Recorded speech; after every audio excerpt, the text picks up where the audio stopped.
지난 추석 연휴간에 내년에 대선을 놓고 어떤 대화를 나누셨는지요? 추석의 경남 민심은 어떻게 흘러갔는지 이 시간 더불어민주당 장종화 도의원과 국민의힘 차주목 수석 전문위원과 함께 짚어보는 시간 갖겠습니다. 어서 오십시오. 네, 반갑습니다. 네. 내년 대선을 앞두고 이 명절 민심을 살펴볼 수 있는 기회가 두 번 있습니다. 이제 추석은 지나갔고요. 이제 내년 설까지 있는데 일단은 1차 민심의 분수령이라 할 수 있는 이 추석을 지나면서 어떤 민심의 변화가 있었다고 보시나요? 어떻습니까? 자, 이게 민심이라는 단어를 들으면은 네. 이제 좀 가슴이 좀 무거워지는 그런 게 좀 그러신가요? 있습니다. 네. 저보다도 이제 정치권에 오래 계신 저희 차수성님 같은 경우에는 더 이제 그런 마음이 있으실 것 같은데요. 네. 항상 겸하게 되는 그런 단어인 것 같습니다. 네. 우리 신인모 아나운서께서는 네. 이번 추석 연휴 기간 동안에 선거 관련 얘기, 네. 정치 관련 얘기 하셨습니까? 안 하는 게 좋은 거다라고 생각하고 있어서 저희 집안에서 잘 안 하고 있습니다. 가족의 분란의 소지가 될 수 있기 때문에요. 예. 사실 이제 당장 내년도 대선이 6개월 앞으로 다가왔기 때문에요. 네. 지금 이제 각 정당의 경선 후보들은 누가 될 것인가, 그리고 대선 후보로 어떤 후보가 이제 더 경쟁력이 있을 것인가, 네. 그런 거에 대해서 굉장히 지금 궁금해하고 있는 네. 상황인 것 같고요. 그리고 이제 여러 후보들께서 어쨌든 국가에 봉사를 하기 위해서 지금 나와 있지 않습니까? 예. 또 어떤 후보가 내일의 대한민국을 위해서 더 적합한 후보인지를 좀 이제 한참 관찰을 하고 관심 있게 보는 시기라고 그렇게 생각을 합니다. 네. 어떻게 변화가 있었는지는 조금 이제 답변을 조금 흐리신 것 같은데 차차 이제 여쭤보도록 네네. 하고요. 우리 차주목 의원께서는 어떠셨습니까? 예. 지금까지 경선 상황을 보면 네. 그 각 당 공이 한 주자가 독주했던데 네. 요 근래 들어서 이제 접전 양상으로 네. 들어갔기 때문에 우리 국민들이 각 당의 대통령 후보가 누가 되는지에 대해서 네. 상당히 관심을 많이 갖고 있는 네. 것 같습니다. 특히 민주당 이재명 후보와 이낙연 후보 지금 호남 경선을 앞두고 상당히 지금 민심의 동요가 있고 예. 결선까지 갈 것인지에 대해서도 그 이견이 많이 있는데 네. 제 개인적으로는 결선으로 가지 않을까 이렇게 조심스럽게 전망해 봅니다. 네. 그리고 저희 국민의힘은 지금 1차로 8명으로 후보를 압축했는데 10월에 이제 4명 그리고 11월 5일 날 최종 후보가 결정이 되는데 네. 아마 여러 가지 이제 남은 기간 동안에 그 흥행을 이렇게 시켜야 되기 때문에 예. TV 토론이라든지 그 공약이라든지 그리고 각 후보의 자질에 대해서 네. 검증하는 그런 이제 절차가 진행되지 않을까 이렇게 보여집니다. 네, 말씀하신 것 중에 이재명 후보가 이제 결선 없는 본선행을 갈 거다라고 예. 자신을 했었는데 그게 아니라 이제 결선을 가야 되지 않겠냐라는 예. 말씀도 하신 것 같은데 아마 그런 이유 중에 하나가 지금 지역순회 경선 중반부에 접어든 더불어민주당이 이재명 후보가 성남시장 시절에 이 대장동 개발 의혹을 둘러싼 논란이 있다. 예. 쉽게 해소되지 않을 거다라고 보시는 건가요? 예, 맞습니다. 그 내용을 뭐 간단하게 설명을 드리면 네. 이재명 후보가 성남시장 재직 시절에 이루어진 일입니다.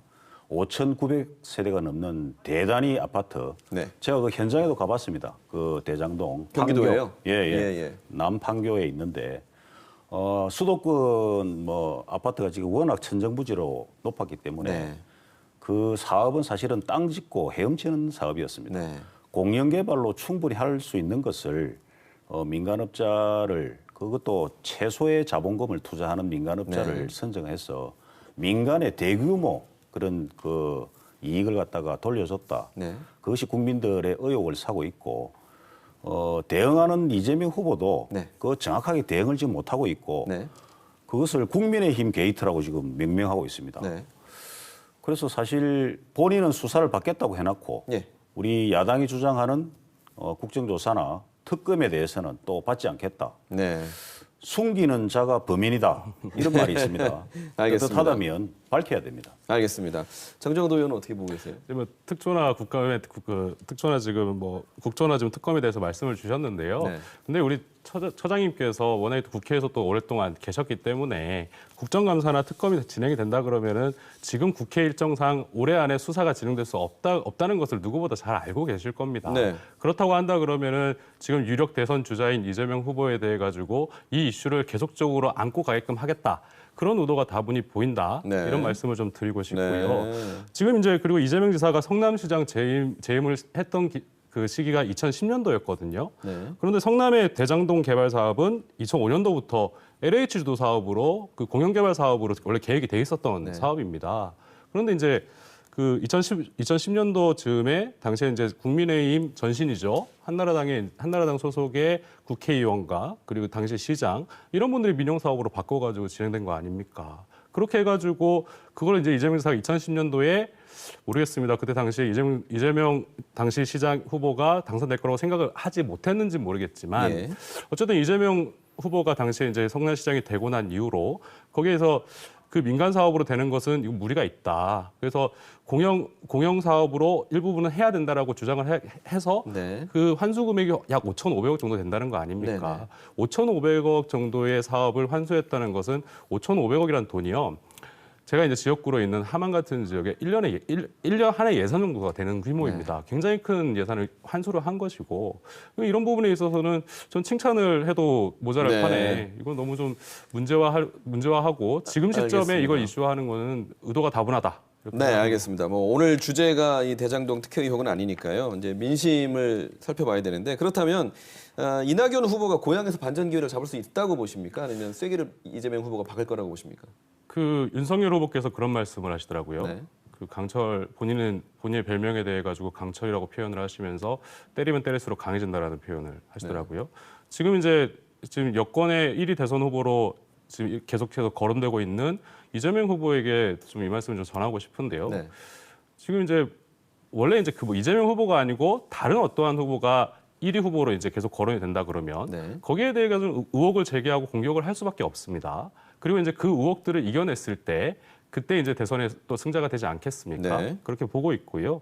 지금 이제 이번 주에 호남 경선이 민주당에서는 진행이 되는데요. 이번 주 결과에 따라서 지금 결선 투표로 가지 않을 경우의 수도 발생을 하게 됩니다. 네. 결국에는 이재명 후보가 그 호남에 20만여 표 이상 되는 그 유권자 표 중에서 네. 9만 표 이상을 획득할 수 있을지 없을지가 가장 관건이 될 것 같고요. 예. 지금 이제 여러 가지 추이로 봤을 때는 이 단순히 의혹만으로 이 지지율에 크게 영향을 미치지 않고 있는 상황이다 이렇게 네. 판단이 됩니다. 우리 차주목 의원님께 다른 질문 좀 드리겠습니다. 예. 앞서 말씀하셨지만 이제 1위 독주였다면 양강 구도가 됐어요. 예. 윤석열, 홍준표. 예. 네, 이제 부산에서 또 TV 토론회도 있을 텐데 앞으로 판세를 어떻게 전망하고 계십니까? 아까 전에 우리 장 의원님 거기에 대해서 약간만 부연하고 여기 질문에 예, 답하도록 예. 하겠습니다. 네. 우리가 그 한가위만 같아라 여기 네. 빗대어 가지고 화천 대유만 같아라 이 시중에 그 추석 덕담으로 그 말은 네. 그 돈벼락을 맞아라는 것 같은데 예. 민간업자 7명이 3억 5천만 원을 투자해서 4,040억 배당을 받아갔습니다. 네. 그리고 그 토지를 싼 가격에 불화받아서 2,352억, 총 6,300억의 수익을 민간업자가 가져갔습니다. 네. 이것은 공영개발이 아니고 겉은 공영개발이지만 실제적으로는 소수 몇 명에게 시민들이 가져가야 할 공공의 이익이 다 그렇게 빨려 들어간 거예요. 예, 예. 우리 당 후보 이야기로 다시 돌아와서 예. 지금 이제 두 후보가 상당히 접전을 벌이고 있습니다. 윤석열 후보 그 고발 사주 사건도 지금 하나의 변수로 작용했는데 네. 그렇지만 여전히 그 지지율을 유지하고 있고 예. 홍준표 후보는 상당히 지금 상승세를 타고 네. 지지율이 많이 올라갔습니다. 어떤 여론조사에 따라서는 1위 후보가 바뀌기도 하고 네. 당내 그 여론조사 그 후보들끼리에도 그 상당히 비슷한 수준까지 네. 도달한 걸로 같습니다. 그래서 지금부터는 어떤 후보가 말실수를 작게 하고 네. 도덕적 검증에서 살아남는지 예. 그리고 대선 공약이 얼마나 국민들한테 어필할 수 있는지 그리고 TV 토론 과정에서 본인이 가지고 있는 그 생각 이런 것들이 국민들 앞에 낱낱이 네. 공개되는 과정을 거치면서 후보들의 우열이 가려지리라 생각이 됩니다. 알겠습니다. 자, 이제 경남 민심을 잡기 위해서 이 양당의 후보들은 어떤 부분에 주목을 해야 되는지 이제 끝으로 한 분씩만 질문을 예. 드리겠습니다. 우리 지역을 놓고 보면은 지금 수도권 집중에 반해서 네. 우리 지금 경남은 지방 소멸의 위기를 맞고 있습니다. 예. 17세에서 34세 2만 5천 명의 청년들 중에 1만 8천 명이 우리 경남을 떠나고 있다고 합니다. 직장을 찾아서 교육의 기회를 찾아서 그만큼 현 정부 들어서 정책이 중앙 위주로 편중되다 보니까 네. 모든 것이 지방은 소외되었습니다. 서울 수도권의 아파트 값은 폭등하고 있는데 네. 우리 지역의 아파트는 그 매물로 내놔도 거래조차 이루어지지 않습니다. 그런데도 부동산 거래 허가 지역으로 묶어서 그 주민들에게 고통을 감내하도록 예. 그렇게 이 정부가 중앙 위주의 정책을 네. 펴고 있습니다. 네. 그것을 잡는 것은 대통령 예. 선거에서 우리 지방의 힘을 보여줘야만 가능하다고 생각이 됩니다. 알겠습니다. 자, 장정도 의원님. 수석님 의견에 전적으로 동의를 하고요. 지금 이제 근데 대선 과정을 보면은 제가 오늘도 국민의힘의 토론회를 좀 잠깐 보고 왔지만 네.